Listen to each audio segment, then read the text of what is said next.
Hello, hello, hello à tous. Salut Alexis, salut Guillaume, Sarah, Mathieu, Bastien, des petits noms que je connais pour certains. Et bienvenue. Je suis super contente de faire ce petit live avec vous un peu avant la pause déjeuner. Pour ceux qui ne me connaissent pas, je suis community builder chez La Grosse Machine. Je suis en charge de la communauté Playground qui est dédiée aux sales, aux growth et aux recruteurs. L'idée vraiment de la communauté, c'est qu'on échange sur des stratégies et des approches en matière de prospection pour tous les niveaux, des plus débutants aux plus experts. Et l'idée, c'est que tout le monde puisse monter en compétence sur l'outreach. Et j'organise notamment, du coup, pour vous inspirer des meilleures pratiques d'experts, chaque semaine des lives, des Ask Me Anything ou des masterclass comme celle-ci, celle d'aujourd'hui. Et je suis hyper heureuse d'être en compagnie de Théo aujourd'hui. Donc, je te laisse te présenter, Théo. Yes. Merci Héloïse, bonjour à tout le monde, je suis ravi aussi d'être parmi vous. Aujourd'hui, je vais vous parler de 3 stratégies efficaces et non commerciales en outreach. Moi, je suis à la tête d'une agence qui s'appelle Beyond Growth et on accompagne des entreprises engagées dans leur création de contenu et dans leur prospection. On va en parler. Voilà, donc on utilise pas mal la grosse machine notamment et les stratégies d'outreach pour voilà, mener nos clients à leurs objectifs. Bah oui. Et je trouve ça trop cool d'avoir focus un petit peu ce live d'aujourd'hui sur des stratégies non commerciales, parce qu'on parle beaucoup de comment vendre, comment trouver des clients, etc. en direct. Et là, ça va être aussi une occasion de réfléchir à comment utiliser l'outreach pour d'autres use cases que juste la vente directe, même si on peut avoir derrière une volonté de convertir. Mais il y a plein d'autres moyens d'utiliser l'outreach et je trouve ça trop cool d'ouvrir un peu nos chakras là-dessus. Et tu parlais de la grosse machine en disant que c'est une des solutions que vous utilisez. Pour ceux qui se demandent ce que c'est LGM ou la grosse machine, c'est une solution de prospection multicanal qui permet de créer des séquences et de la prospection automatisée via LinkedIn, email ou Twitter. Donc voilà, je vous mets d'ailleurs dans le chat pour ceux que ça intéresse la possibilité de s'inscrire à un product tour pour essayer LGM et pour comprendre ce qu'est LGM et le tester 15 jours. Mais du coup, l'idée de ce live, c'est vraiment de voir comment Beyond Growth et Théo, par l'accompagnement client, arrivent à du coup utiliser l'outreach dans d'autres use cases que la vente. Et je crois que tu as une petite présentation. Si tu veux nous présenter ça. Exact. À chaque fois, je me dis, elles sont tellement belles vos illustrations et votre branding est fou. Ça va être un plaisir pour les yeux. C'est gentil. On va voir. J'espère que ça fonctionne bien. Si jamais vous m'entendez pas ou que vous m'entendez pas bien ou quoi que ce soit, n'hésite pas à m'en faire part, Yes. Héloïse. N'hésitez pas à poser vos questions aussi. Ouais. Voilà, au fur et à mesure que les slides passent, il y a peut-être des choses que vous voulez savoir. Plutôt que d'attendre à la fin, parfois on veut poser sa question tout de suite. Moi, ça me gêne pas qu'il y ait un peu un échange entre les slides, donc n'hésitez pas à le faire. Oui, carrément. On va commencer déjà par une petite présentation de qui est Beyond Growth. Beyond Growth, c'est 2 personnes. C'est Tristan, mon associé, et moi. On se considère comme un duo d'entrepreneurs engagés, à la fois sur des sujets liés à nos enjeux sociaux, on va dire, et nos enjeux aussi environnementaux. Donc, on va accompagner des organisations, entreprises, ONG, qui sont aussi engagées sur ces sujets-là. On est tous les 2 experts en acquisition, moi plutôt sur la partie B2B initialement et Tristan lui plutôt sur la partie B2C. Mais lui aujourd'hui il occupe plus un poste de CEO et moi de CEO et je me charge aussi de la delivery sur l'agence. Nos clients depuis janvier 2022, on a accompagné plus de 60 organisations engagées. On va passer rapidement sur cette slide, mais si jamais ça vous intéresse de savoir qui, vous pourrez le retrouver sur notre site ou sur mon profil LinkedIn. Et notre méthode, c'est une méthode social selling, c'est-à-dire qu'on travaille à la fois sur le développement d'une audience via la création de contenu, notamment la création de contenu sur LinkedIn, et ce qu'on appelle du coup la demand gen. Donc, notre objectif ici, c'est de générer de la demande, de l'intérêt pour voilà, la marque de nos clients, quelle qu'elle soit. Et ensuite, la lead gen. Donc là, c'est capter les intérêts ou trouver des prospects avec une approche pertinente et personnalisée. Ça, on utilise du coup l'outreach B2B. Et c'est là-dessus qu'on va faire le focus aujourd'hui. On va parler de 3 stratégies.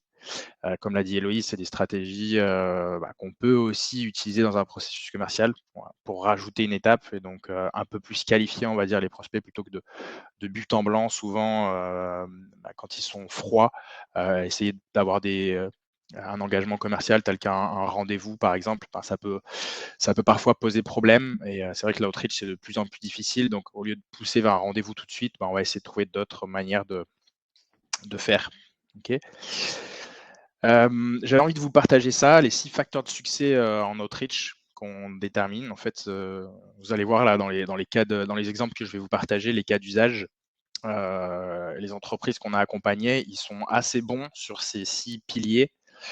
Et en fait, si vous êtes bon sur ces 6 piliers, vous avez de grandes chances que vos campagnes fonctionnent bien, fonctionnent mieux. Donc le premier, c'est la visibilité, donc votre présence au global et votre visibilité notamment sur LinkedIn, par exemple, si vous faites de l'outreach sur LinkedIn. Donc c'est pour ça que nous, on fait du contenu, on essaie d'augmenter un peu la visibilité de nos clients. Ensuite, deuxième pilier, c'est l'ICP, Ideal Customer Profile. Donc ça, c'est matérialiser avec précision les industries et les comptes à adresser. D'accord. Donc on essaie de comprendre quelles entreprises, quelles organisations on va aller contacter. Et au sein de cet ICP, c'est les personas. Voilà. Donc ça, c'est des choses assez basiques. Le troisième, c'est le marché total adressable. C'est-à-dire là, il faut aussi comprendre dans vos ICP combien il y a de personnes que vous allez pouvoir contacter. Voilà, vous n'aurez pas les mêmes stratégies si vous avez un marché total adressable de 500 contacts ou si vous en avez 10 000. Voilà. Donc ça, il faut le savoir aussi. Le 4, c'est votre proposition de valeur, donc la valeur que vous apportez, qu'apporte votre offre à vos ICP et la manière de la présenter. Le 5, c'est la crédibilité, donc une connaissance fine de votre marché et une validation par les pairs. Donc la crédibilité, on peut la travailler aussi sur la création de contenu, par exemple.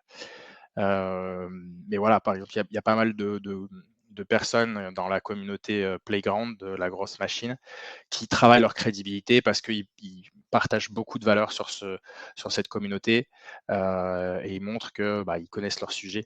Donc voilà, c'est une manière de la travailler. Et après, il y a la réassurance. Donc ça, c'est les témoignages, les cas clients, les labels que vous avez qui peuvent rassurer votre interlocuteur. Donc si vous avez bien travaillé ces 6 piliers, normalement, les campagnes d'outreach, en fait, elles sont beaucoup plus faciles. OK. Une fois que j'ai dit ça, on va faire un focus aujourd'hui plutôt sur les stratégies. Donc, je ne vais pas forcément rentrer en détail sur les outils, le copywriting, etc. Là, on est quand même très micro. Je vais rester plutôt sur un point de vue assez macro et plutôt parler de la stratégie. Quelle stratégie on a choisi et pourquoi ça fonctionne. Maintenant, si vous avez des questions sur les outils, sur le copywriting, etc., n'hésitez pas à les poser et je vous répondrai. Mais je ne les ai pas forcément mis en avant ici dans les slides. Ouais, n'hésitez surtout pas. OK. Alors, donc aujourd'hui, on va voir 3 stratégies différentes et des cas d'usage associés. Donc, on va voir le mécénat, la recherche de mécènes dans un premier temps, avec un cas d'usage qu'on a testé nous avec 1% for the Planet, qui est une asso qui permet aux entreprises de donner 1% de leur chiffre d'affaires à d'autres assos, voilà, pour essayer d'être un peu plus engagés. Si vous ne connaissez pas, je vous invite à jeter un œil. Ça a été créé par le fondateur de Patagonia. Ensuite, il y a la stratégie sur ce qu'on appelait le feedback. C'est-à-dire comment récupérer des feedbacks, des retours sur votre offre, sur ce que vous faites. Donc ça, j'aurai un cas d'usage à vous montrer avec Surfrider Foundation, qui est aussi notre asso qui travaille sur la protection des océans.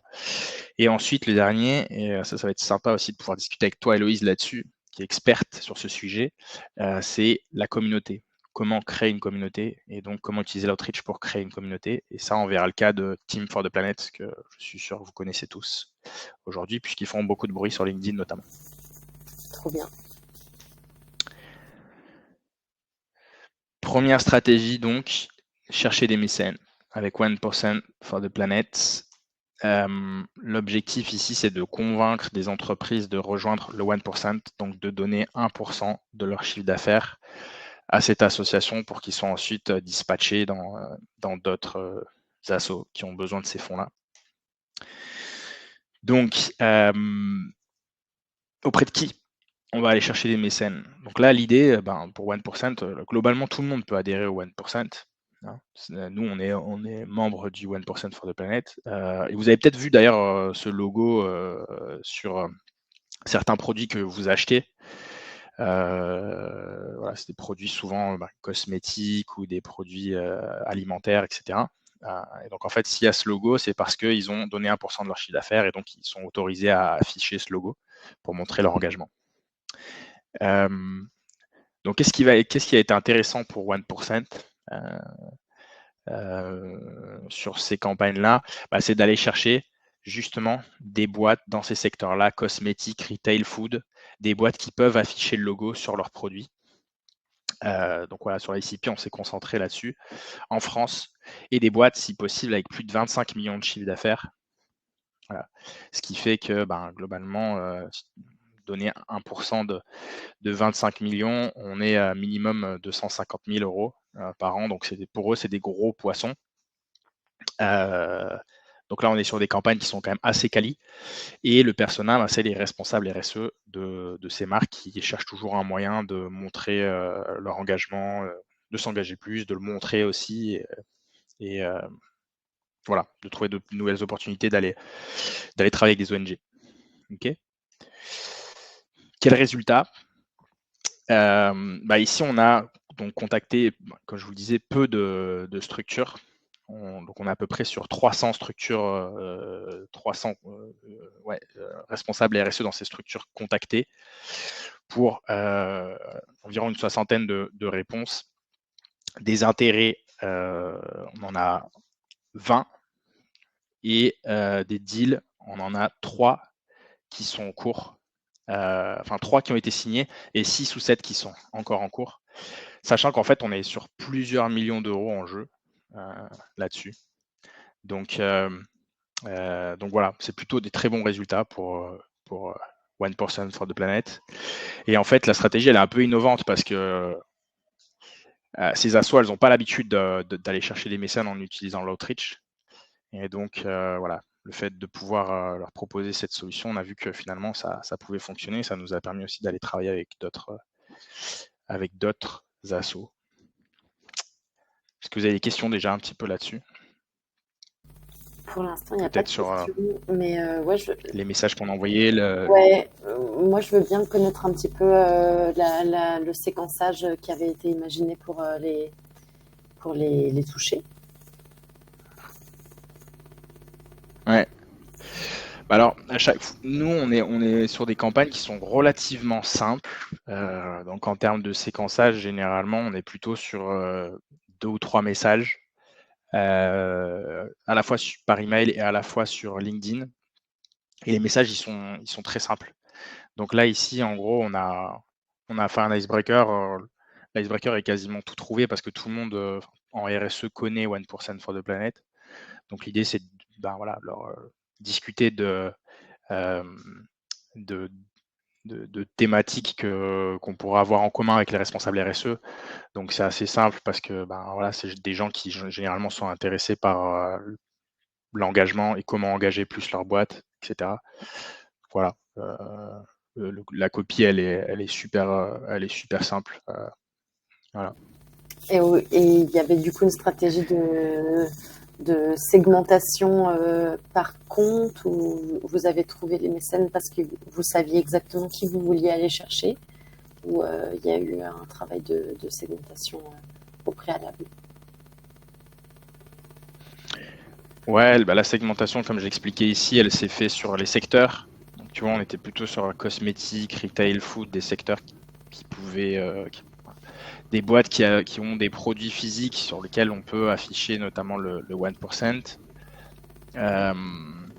Et du coup, voilà, ça s'est fait comme ça. On est aussi un peu sorti du cadre. On a essayé aussi un peu de faire du média.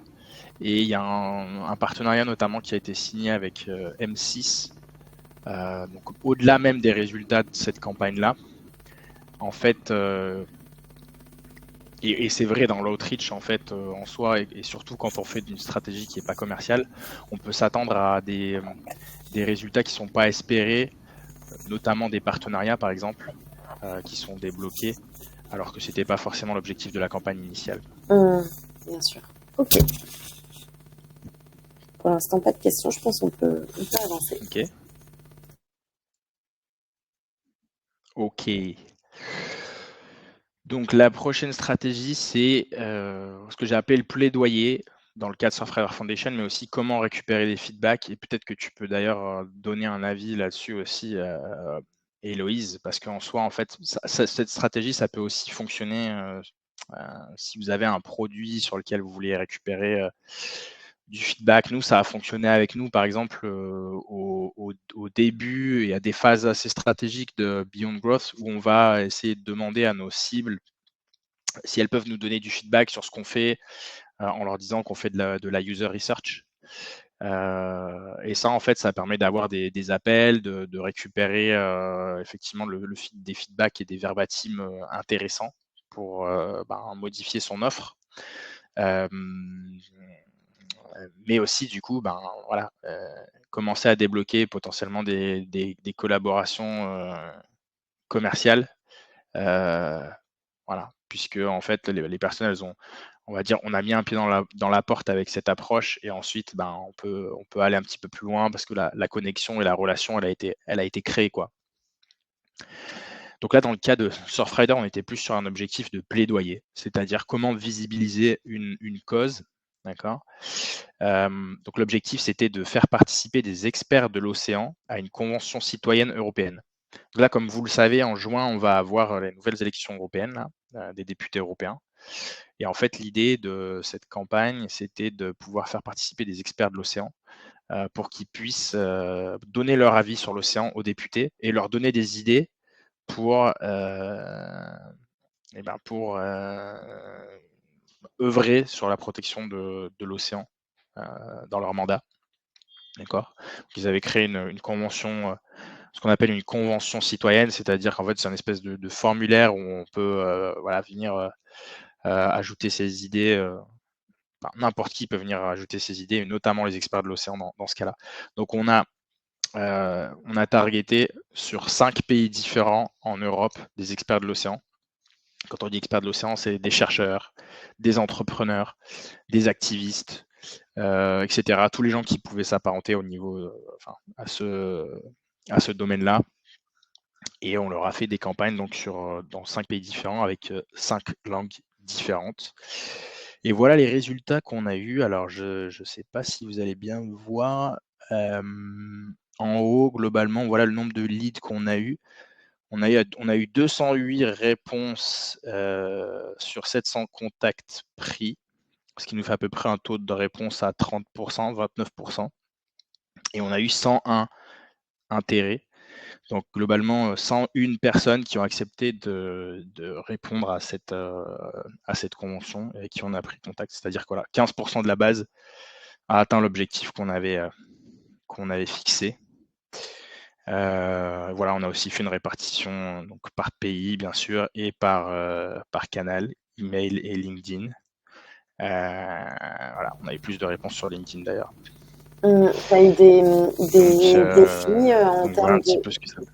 Tu as eu des défis en termes de langue, justement, pour approcher selon les cultures et la manière d'approcher en prospection sur des pays qu'on ne maîtrise pas forcément. Je ne sais pas s'il y a des différences entre l'Allemagne, l'Espagne, le Portugal.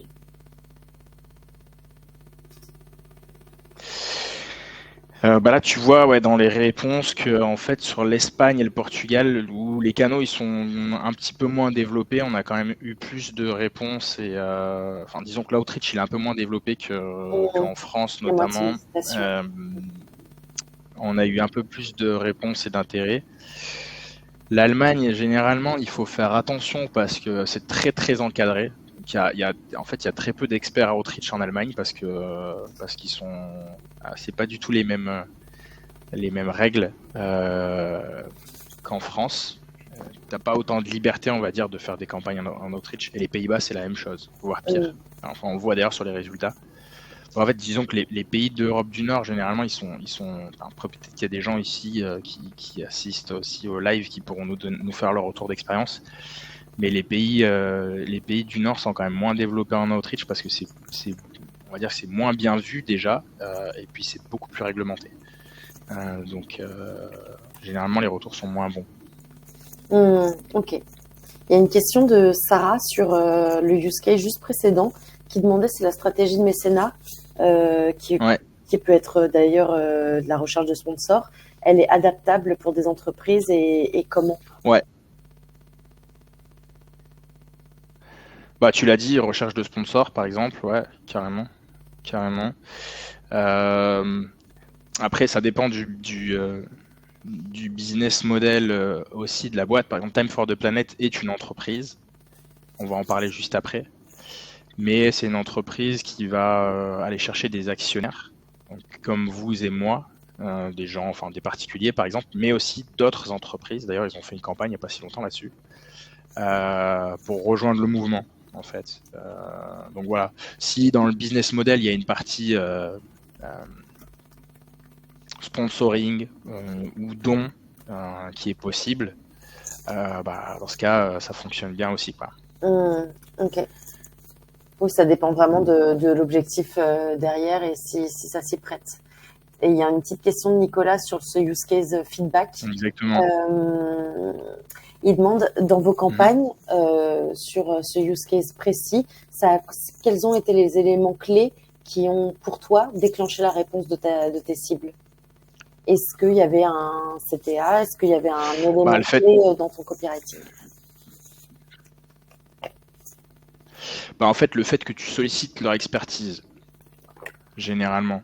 Après, il faut le faire de la bonne manière parce qu'il ne faut pas que ça soit trop... Si on va contacter des gens de but en blanc et leur dire ouais, j'ai besoin de ton feedback là-dessus, ou sur ce que je fais dans ma boîte ou autre,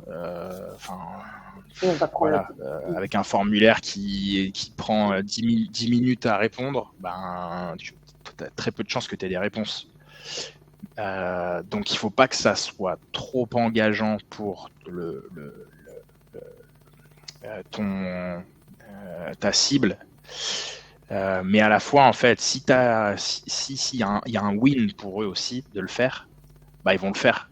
Typiquement, là, dans ce cas, c'est quand même la cause, elle est quand même cool de pouvoir partager ton expertise et potentiellement influencer sur les prises des décisions des futurs députés ou leur donner des idées et voir que ton idée elle peut être reprise. C'est quand même assez cool, quoi. Donc, en fait, quand c'est une cause, c'est pour ça que ça fonctionne bien avec les ONG, parce que quand ça fonctionne bien, généralement, les gens, ils y vont. Par contre, quand c'est un truc où en fait, ils vont te donner des feedbacks seulement pour que toi, tu t'améliores ton offre, s'il n'y a pas un win de leur côté, ils vont pas le faire, quoi. Un truc pour Playground, par exemple, si Playground faisait une campagne pour dire ok, voilà, ça fait X mois qu'on existe, voilà tout ce qu'on a développé. Aujourd'hui, on a besoin de ton aide pour développer telle ou telle feature dans la communauté. Qu'est-ce que tu en penses? Est-ce que tu peux me donner ton avis? Les gens qui sont actifs dans la communauté, qui ont envie qu'elle grossisse, qu'elle prenne de l'ampleur, ils vont te répondre, tu vois. Ça va pas leur coûter grand-chose de te répondre. Et puis même, ils voient un peu le futur dans la communauté, à quoi ça pourrait ressembler. C'est hyper palpable, bien sûr. Donc ça fonctionne. Voilà. Et Mathieu demande... mais encore une fois, il faut... Ouais, pardon. Mathieu demandait comment tu t'adapterais ça à un produit ou à une société, de trouver toujours ce win même dans un cas où tu as besoin de feedback produit ou de feedback pour le développement. Alors, tu l'as un peu dit avec le playground, mais est-ce qu'il y a un truc à craquer là-dessus si on ne fait pas de questionnaire, du coup, pour pas que ce soit trop long, comment tu les engages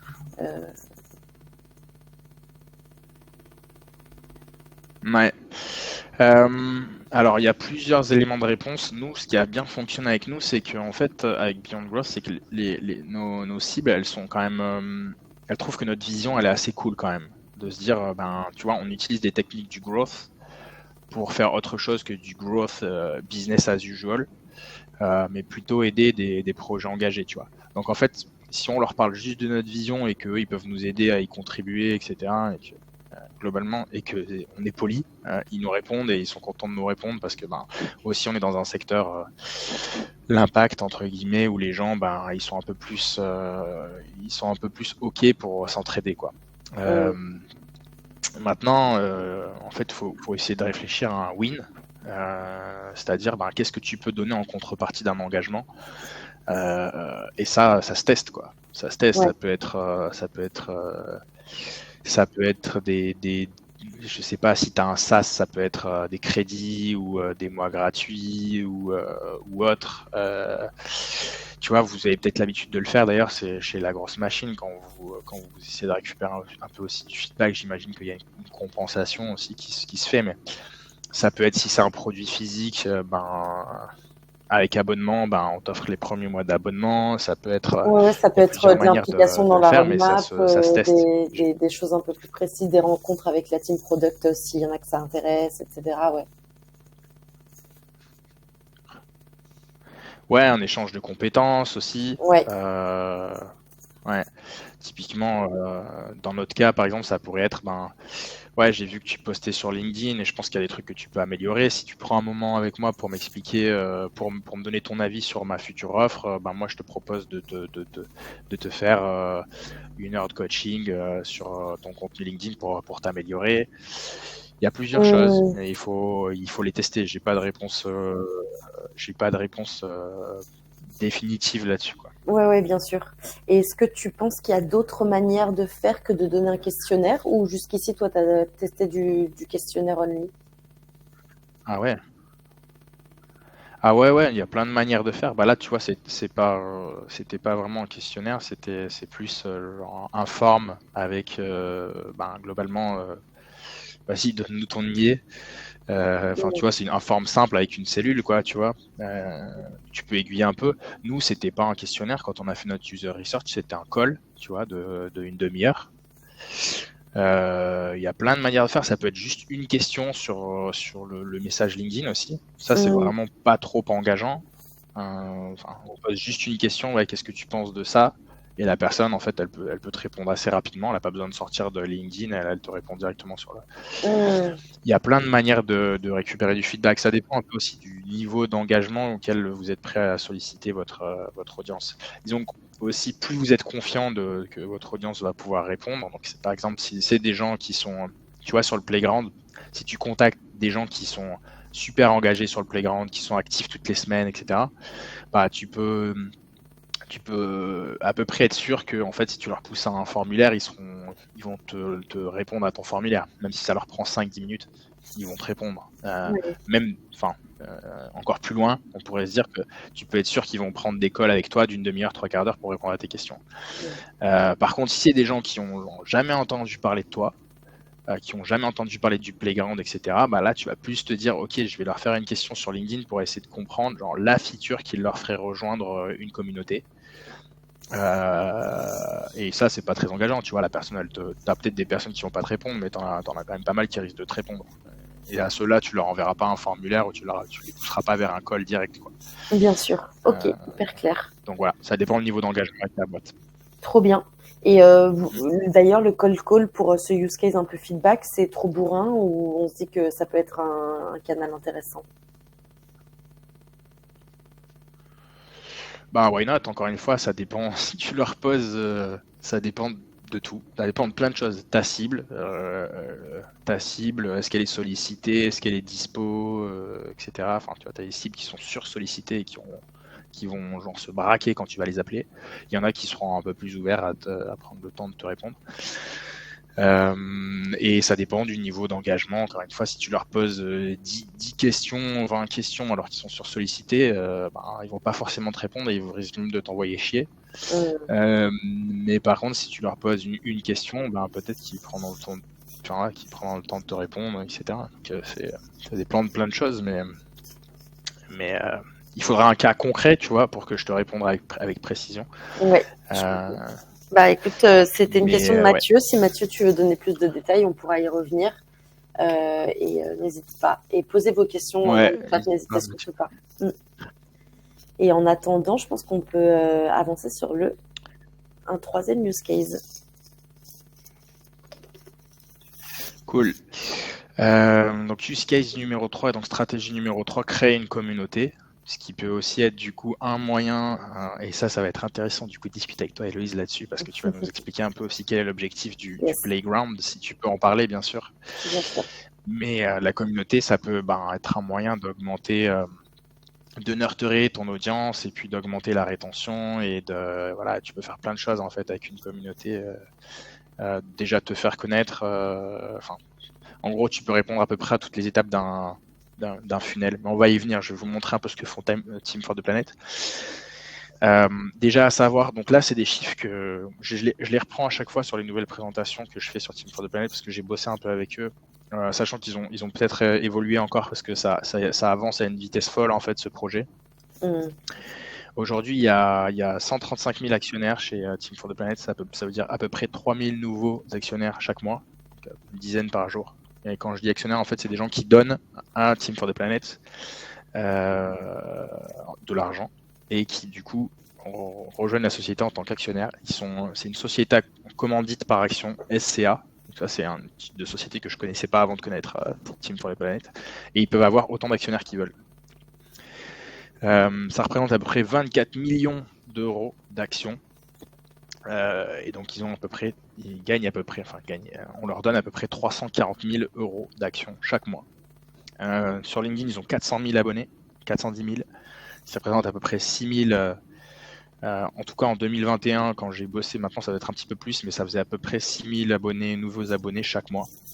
Et ils ont plus de 20 000 employés entre guillemets sur LinkedIn, parce que c'est pas vraiment des employés, c'est des gens qui sont actionnaires et qui ont ajouté leur Team for the Planet sur leur profil. Donc ils ont créé un mouvement de fou basé sur la communauté et basé sur LinkedIn. Il y a 3 raisons qui expliquent ce succès. Déjà le fait qu'ils aient un product market fit, et je vais même un peu plus loin parce que je dis product planet fit.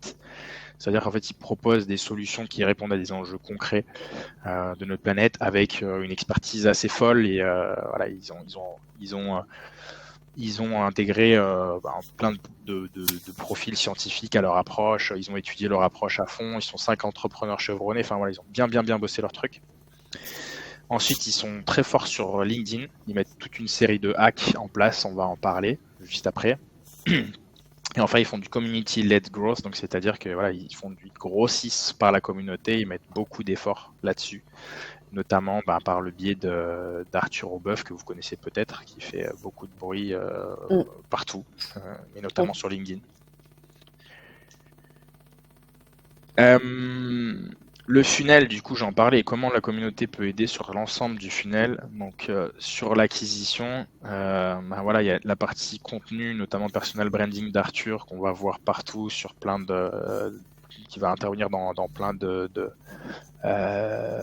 live, de podcasts, etc., qui fait beaucoup de contenu aussi sur son LinkedIn. Et ils ont grossi maintenant, Time for the Planet, sur leur page aussi LinkedIn. Ils ont une très grosse communauté qui fait qu'en fait, quand ils postent quelque chose, il va y avoir beaucoup d'engagement. Alors qu'on sait que les pages entreprises, elles sont pas forcément beaucoup poussées sur LinkedIn. L'algorithme va plus favoriser les profils perso. Mais eux, ils ont réussi à acquérir beaucoup de monde sur leur LinkedIn, et donc ils peuvent se le permettre. Et puis après, il y avait la partie outbound, outreach de masse, qui est surtout vrai au début, peut-être un peu moins maintenant, parce que maintenant on les voit de partout.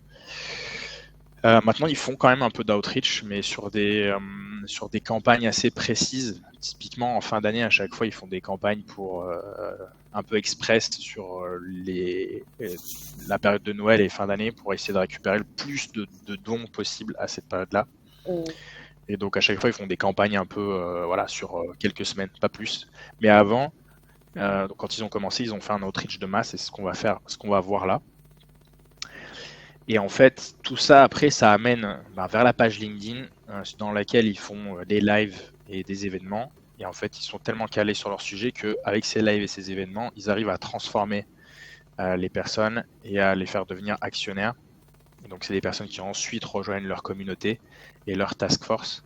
Donc là, ils ont une communauté sur Discord qui roule super bien, enfin voilà, qui est quand même maintenant structuré depuis 3-4 ans bientôt, et une task force où en fait en gros c'est un groupe WhatsApp où quand ils ont des besoins très spécifiques, en fait il y a des personnes les plus engagées, ils envoient un message WhatsApp en disant on a besoin de vous sur tel poste, on a besoin de vous sur tel événement, etc. Et puis les gens y vont. Et en partie sur le referral, donc ça c'est ce qu'on va voir aussi dans la slide suivante, ils ont mis en place une espèce de loop, gross loop de la communauté qui permet en fait au projet de grossir tout seul. Vous allez voir, je vais vous montrer comment ça fonctionne. Trop bien. Donc l'objectif pour Team for the Planet, c'est de recruter le plus de monde possible dans la communauté, parce que derrière ils arrivent à transformer leur communauté en tant qu'actionnaire, mais aussi en tant que membre à part entière, presque nouvel employé. Et en fait, grâce à leur communauté, ils ont réussi à débloquer trop de trucs. Vraiment énormément de trucs. Un des exemples que j'ai, c'est une campagne d'affichage avec JC Decaux dans toutes les villes de France qu'ils ont eu gratuitement, par exemple. Ou des spots TV qu'ils ont fait avec des stars, notamment Chabal, notamment le patineur, je ne me rappelle plus comment il s'appelle, l'ancien patineur, enfin bon, bref, un ensemble de sportifs. Ah oui, Tsonga aussi, enfin, ça aussi gratuitement. Donc ils réussissent à débloquer trop de trucs gratuitement grâce à leur communauté. Voilà. Petite parenthèse donc sur le contenu d'Arthur, qui fait à peu près 25 millions de reach sur 365 jours, qui avait 99 000 abonnés sur son profil quand j'ai pris la capture, mais qui aujourd'hui en a beaucoup plus, je crois. La page de Team, c'est 50 millions de reach sur un an, 306 000 abonnés, je crois qu'il y en a beaucoup plus aussi maintenant. Voilà. Ouais, je crois qu'elle n'est pas à jour ça, mais ce que je disais sur l'autre slide, qui c'était 410 000. Voilà, enfin bon, ça montre aussi qu'ils grossissent énormément en peu de temps. Et ça, c'est le message. Je vous ai fait une capture du message qu'on envoyait sur les. Et vous voyez qu'on l'a envoyé avec Phantom Buster à l'époque, ce que je vous recommande pas du tout de faire aujourd'hui. Parce que ça fait partie des applications qui sont un peu flag par LinkedIn et qui peuvent vous faire bannir. Voilà. Globalement, tous les widgets qui s'ajoutent à votre navigateur peuvent être repérés par LinkedIn d'une manière ou d'une autre. Donc il vaut mieux éviter ça, et c'est pour ça que une solution comme la grosse machine aussi est plus safe, parce qu'il n'y a pas ce plugin qui s'ajoute à le navigateur, c'est plutôt un plugin qui se télécharge sur le bureau, le desktop. Mais bon bref, à l'époque on utilisait Phantom Buster et on utilisait un message tout simple qui était celui-ci.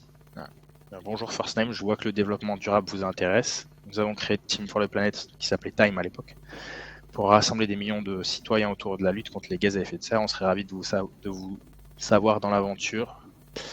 Voici notre page. Voilà. Et en fait, l'idée c'était simplement que les gens ils suivent la page LinkedIn. Et sur la page LinkedIn, il se passait plein de choses. Des lives, etc. Et on arrivait à transformer. Voilà, comme quoi il n'y a pas forcément besoin, enfin en tout cas à l'époque il n'y avait pas forcément besoin de faire quelque chose qui était hyper complexe. Et moi je pars du principe que en fait sur les séquences, le copywriting, etc., si on a bien travaillé la stratégie en amont, si on a bien travaillé le ciblage, si on a bien travaillé en fait les 6 éléments que je vous ai partagés aussi, les 6 clés de facteurs de succès, bah il y aura moins besoin de faire ce travail d'orfèvre, on va dire, sur le copywriting, les séquences, etc. On peut rester sur des choses assez simples, assez basiques, quoi. Je trouve ça Pour ça, très. j'insiste plus sur la stratégie aujourd'hui. Ouais, je trouve ça très cool. Je demande d'ailleurs dans le chat s'il y en a d'autres qui travaillent des stratégies inbound plus outbound. On parle de plus en plus de all-bound avec cette notion de création de contenu sur les réseaux sociaux, de création de rituels comme des lives et du coup de doucement travailler une audience pour la convertir en communauté. Et moi, je fais très attention quand je parle de communauté à bien d'expliquer que les gens qui pensent avoir une communauté alors qu'ils en font une audience, c'est pas la même chose et qu'il y a des différences entre audience et communauté. Mais par contre, de rameuter un maximum de gens sur une page donc d'audience et de la convertir en communauté derrière sur des canaux un petit peu plus privés comme un Discord ou un WhatsApp, c'est vraiment des stratégies hyper gagnantes pour derrière asseoir des objectifs peut-être un peu plus commerciaux, in fine, quoi. Et ça tombe bien, une petite question pour toi. Du coup, Héloïse, quels sont les là aujourd'hui, si on fait un focus un peu sur la partie acquisition. Ouais, mais notamment sur la partie acquisition, parce que derrière, on peut parler aussi de la rétention des experts qui utilisent la grosse machine. Voilà, mais sur la partie acquise déjà, quel est l'impact en fait d'avoir une communauté comme Playground pour la grosse machine? Ouais, c'est hyper intéressant. C'est vrai que pour rappel, une communauté, ça peut asseoir plein d'objectifs. L'acquisition fait partie des objectifs qu'on peut essayer d'atteindre avec une communauté, mais de façon assez spontanée, quand on crée une communauté, on peut penser à des objectifs de rétention, comme tu l'as évoqué, à des objectifs de récolte de feedback et de construction d'un produit. Ça peut être aussi une communauté de success où tu vas faire de l'upsell. C'est ce que fait très bien, par exemple, Webflow ou finalement Notion aussi, en mettant des champions qui te donnent des templates ou avec Webflow des sites internet utilisés avec les features les plus coûteuses de Webflow avec une communauté de champions et d'experts. Ça donne envie à ceux qui arrivent d'utiliser du coup le master des fonctionnalités, et ça peut aussi être une belle stratégie d'adoption produit plus d'upsell. Donc une communauté, ça peut asseoir plein d'objectifs. Moi, quand j'ai été recrutée chez La Grosse Machine, en toute transparence, il y avait cette volonté de fédérer des experts du growth, du market et aussi du recrutement, parce que de plus en plus de talent acquisition utilisent La Grosse Machine et des solutions pour automatiser leur prospection. Et donc, cette montée en compétences, nous, elle avait pour objectif derrière de donner envie aux gens qui n'utilisent pas forcément La Grosse Machine ou qui n'ont même pas encore utilisé d'outils, de pouvoir se dire pendant X mois, je vais monter en compétence grâce à La Grosse Machine, comme à une académie que tu utilises via le Playground. Et le jour où j'ai un besoin de tool, la présence à l'esprit se fait assez naturellement et toute seule. Et du coup, tu te dis, oui, en fait, ça fait 3 mois que j'utilise que je consomme du contenu et que je contribue à du contenu sur le Playground. Forcément, je vais aller tester La Grosse Machine. C'est du coup une acquisition qui se fait sur le temps moyen, voire long terme, qui est pas facile à traquer pour tout vous dire, parce que aujourd'hui, en termes d'attribution, de dire que un client de La Grosse Machine vient du Playground, il y a des vrais enjeux chez nous de tracking là-dessus. Et c'est pas toujours évident de savoir. En plus, on n'a pas mis en place un SSO, donc on sait pas. Tu vois, aujourd'hui, toi, Théo, ça se trouve, tu as un compte La Grosse Machine avec un email et tu t'es mis un compte sur le Playground avec un autre email. Et du coup, on peut se dire que tu n'es pas client La Grosse Machine alors que tu l'es avec un autre email. Donc, ça, c'est très compliqué aujourd'hui et on a des pistes. Mais tout ça pour dire que je pense qu'aujourd'hui, la communauté, elle peut asseoir plein d'objectifs. L'acquisition en fait partie. C'est pas le plus évident. Mais en revanche, avec du lien émotionnel, de la création de liens et de valeur ajoutée via du contenu qui vient des contributeurs, il y a quand même des belles billes et des belles opportunités qui se créent pour derrière pouvoir parler d'un produit, d'un service, d'une offre et derrière convertir. Mais l'approche est très humaine et très Ouais. très granulaire, très humaine. Ouais. Ouais, je comprends ce que tu dis quand tu dis que c'est pas forcément le plus évident. Par contre, j'imagine que quand tu convertis, enfin, tu fais de l'acquisition avec ce genre de canal, c'est des gens, même s'il y en a peut-être moins que Qui d'autres canaux, resteront qui sont, c'est des gens qui sont engagés. C'est des gens qui sont totalement. engagés et qui restent parce que voilà, ils ont bien compris la valeur de ce que tu peux leur apporter. Ils se sentent aussi partie d'un collectif dans Complètement. lequel ils ont envie de rester, quoi, finalement. Sur la rétention, et ça par contre, ça peut être mesuré. On se rendait compte que, du coup, avant la grosse machine, j'ai travaillé pour Ocha, qui est une boîte d'hébergement de podcasts. On se rendait compte que sur l'objectif de rétention, qui était l'objectif premier auquel je répondais via un club très privé d'utilisateurs, enfin très privé, un club d'utilisateurs, mais du coup c'était opaque pour les gens qui n'étaient pas chez Ocha. Il fallait que tu sois utilisateur Ocha pour avoir accès au club. On se rendait compte que sur 100 mecs qui partaient enfin, en fait, le churn était bien moindre lorsque les personnes étaient passées par la case club. On se rendait compte que les gens qui faisaient partie du club churnaient moins de manière générale sur le product Ocha que les personnes qui n'avaient pas l'expérience communautaire. Donc ça, c'est quand même dire, il y a plein de paramètres qui font que quelqu'un churn. Je dis pas que tout ne tient qu'à la communauté. Mais par contre, c'était intéressant quand même de pouvoir se dire que ça fait partie des paramètres traquables, de se dire, OK, quelqu'un qui fait partie du club et qui a une expérience communautaire à qui on va adresser des lives, avec qui on va créer du contenu, qu'on va inviter à des apéros aussi. Les podcasteurs qui se sentaient très seuls derrière leur micro avaient aussi un gros besoin de se rencontrer et d'échanger sur leur passion commune. Et ben, c'était des personnes qui partaient moins, in fine, de Ocha. Ouais. Ok. Nice. Ouais.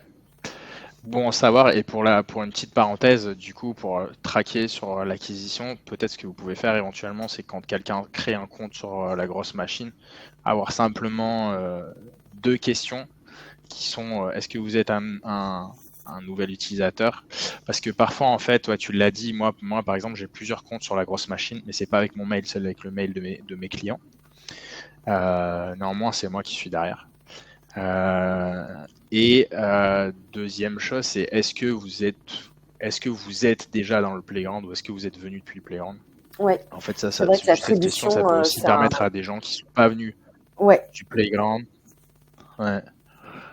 de connaître la communauté, quoi. La provenance et de connaître la communauté pour ceux qui connaissent pas. Carrément, tu as raison. C'est une des questions qu'on rajoute. Exact. Ce formulaire, il existe. D'où viens-tu et comment as-tu connu la grosse machine? Mais jusqu'ici, il n'y avait pas la question viens-tu de la communauté? Ça fait partie des choses qu'on rajoute pour un peu traquer tout ça. Alors, je suis un peu triste parce que c'est des choses qui arrivent après. Et du coup, je me dis, mais il doit y avoir une perdition énorme entre le moment où on a mis en place ce questionnaire et on a mis à jour ce questionnaire et le moment où on a créé la communauté. Mais bon, c'est le jeu. Globalement, de toute façon, la communauté, comme je le disais, c'est sur du moyen terme. Donc, voilà. Puis elle a 3 mois, quoi, non? 3 ou 4 mois elle a été créée mi-février. Donc, on est quand même sur un truc hyper récent. On est avril, tu vois. Ouais. Ouais, ouais. Dites-nous d'ailleurs dans le chat si vous avez des stratégies un peu communautaires et si ça vous intéresse de creuser le sujet. Et s'il y a des questions, il nous reste encore un peu de temps. Donc, n'hésitez pas si vous avez des questions pour Théo. Ouais. Je finis 2-3. Alors, il me reste combien? 2 slides, 2-3 slides, ouais. Mais ouais, commencez à poser vos questions, n'hésitez pas. Donc juste par rapport aux résultats, parce qu'on n'en a pas parlé de cette campagne de la grosse de Team for the Planet. Donc, à l'époque, 400 à 600 contacts par jour. Donc, on était sur les comptes des fondateurs de Team for the Planet qui envoyaient les messages. Donc, plusieurs comptes, donc beaucoup plus un outreach de masse, comme je le disais. Il y en avait à peu près 50% d'acceptation, donc 200 à 300 personnes qui acceptaient de recevoir, de rentrer en connexion avec les fondateurs. Et à peu près 15 à 20% de follow, donc ça représentait à peu près 1500 à 2000 personnes par mois qui venaient suivre la page de Team for the Planet. Mm. Et derrière, voilà, il y a toute la transformation de cette audience de page, comme tu le disais, en communauté. Donc voilà, un beau taux de transformation aussi, quasiment de 50% des gens qui venaient sur la page Team. Trop bien. Et tout ça pour 0 €, bien sûr, voilà, puisque à l'époque on était sur Phantom et qu'on pouvait se permettre d'avoir des comptes gratuits, entre guillemets. Il y a Quentin qui demande si c'était 600 contacts. Ouais, et je voulais revenir un peu. Comment ? Il y a Quentin qui demande si c'était 600 contacts LinkedIn. J'ai pas entendu par la jour. question, pardon. Ouais. Ok. C'était ça. Voilà. On était exclusivement sur LinkedIn là-dessus, sur l'outreach de masse pour Team for the Planet. Et donc je voulais aussi regarder un petit peu, enfin vous montrer un peu la grosse loupe là dont je vous ai parlé. C'est pas vraiment de l'outreach, mais enfin, c'est juste une petite parenthèse sur un truc qui est assez cool, je trouve, et qui m'a bien marqué. C'est qu'en fait, à chaque fois qu'il y a un associé qui rejoint Time for the Planet, il remplit un form, un typeform, etc. pour payer ses actions. Et à la fin, on lui envoie en fait une possibilité d'ajouter sur LinkedIn de partager sur LinkedIn le fait qu'il ait rejoint la communauté en tant qu'actionnaire, avec un post pré-rédigé, un visuel, etc. Et donc, ça permettait d'avoir à peu près entre 30 et 40 posts par jour de personnes qui rejoignaient la communauté. Des gens qui devenaient aussi associés mettaient leur expérience sur leur profil LinkedIn, et ça en fait ça faisait plus d'employés, donc plus de postes, donc plus de visibilité. Et au final en fait voilà, si vous avez votre collègue qui vient ou votre ami qui vient de rejoindre Time for the Planet et que vous en entendez parler pour la première fois grâce à un post, voilà, vous vous intéressez, vous rejoignez, etc. Donc ça crée une espèce de loop ça s'auto-alimente en fait. Voilà. Et que d'autres sociétés, d'autres structures ont essayé de dupliquer aussi, avec un peu moins de succès, mais ça fonctionne bien quand même. Trop bien. Voilà tout pour moi. Des questions. Trop bien. Écoute, pour l'instant, dans le chat, il y a des personnes qui nous disent que alors qu'ils doivent y aller, mais que c'était super. Et il y a une personne qui nous dit que c'est impossible aujourd'hui de faire. Alors Quentin, à ce moment-là, je pense que tu parlais de la prospection, de la stratégie de prospection, de Théo, qui aujourd'hui est plus compliqué à mettre en place. Je vois que tu tapes sur LinkedIn. Alors en fait, c'est compliqué si tu as plusieurs profils. C'est possible si tu as plusieurs profils, Quentin. Bien sûr, si tu as un seul profil, on est d'accord que c'est compliqué. Si tu en as plusieurs, c'est possible. Mais il faut avoir ces profils sous la main. C'était le cas aussi à l'époque de la grosse machine de Team for the Planet, de le faire avec plusieurs profils. Ouais. Mais aujourd'hui, oui, sur LinkedIn, il y a quand même plus de restrictions, on est d'accord. Il faut faire attention à pas trop exploser les quotas. Trop bien. S'il n'y a pas d'autres questions, je pense qu'on va doucement pouvoir clôturer. Un grand merci, Théo. Est-ce que tu veux conclure sur quelque chose en particulier ou pas? Est-ce que tu as un message à délivrer? Si vous avez besoin de plus d'informations par rapport à ce que j'ai partagé aujourd'hui, ou si vous avez des questions complémentaires ou quoi que ce soit, besoin d'un avis un peu expert sur ces sujets-là, n'hésitez pas à me contacter sur LinkedIn. Je réponds à tout le monde. Je réponds pas forcément dans la minute, mais je réponds à tout le monde. Donc n'hésitez pas. Et merci Héloïse de m'avoir donné l'opportunité grand merci, de Théo. présenter. Un grand merci. Théo, d'ailleurs, fait partie des advisors du Playground. Donc, s'il y a des stratégies que vous voulez creuser, n'hésitez pas à solliciter Théo Yes. et à lui. Yes, contactez-moi sur le Playground. Ouais, voilà, c'est ça. Et n'hésitez pas aussi à vous partager les stratégies peut-être non commerciales ou commerciales que vous êtes en train de tester pour vous, pour vos clients. Et on challenge ça, le débat peut aussi continuer et c'est le but sur Playground. Donc surtout n'hésitez pas, et si ça vous a donné des idées de choses à tester pour aller récolter du feedback ou créer une communauté pour votre client ou aller trouver du sponsor. Ça peut être hyper intéressant derrière que vous partagiez vos approches et qu'on les challenge avec Théo en asynchrone directement en thread sur le playground. Ça peut être hyper cool de voir un peu ce que les gens mettent en place et comment nous, on peut aussi vous aider à l'optimiser. Donc, n'hésitez surtout pas. Trop bien. Exactement. Merci beaucoup et un très bon appétit à tous. Yes, bon appétit. Merci Héloïse. Merci tout le monde. Merci Salut. beaucoup. Salut. Salut.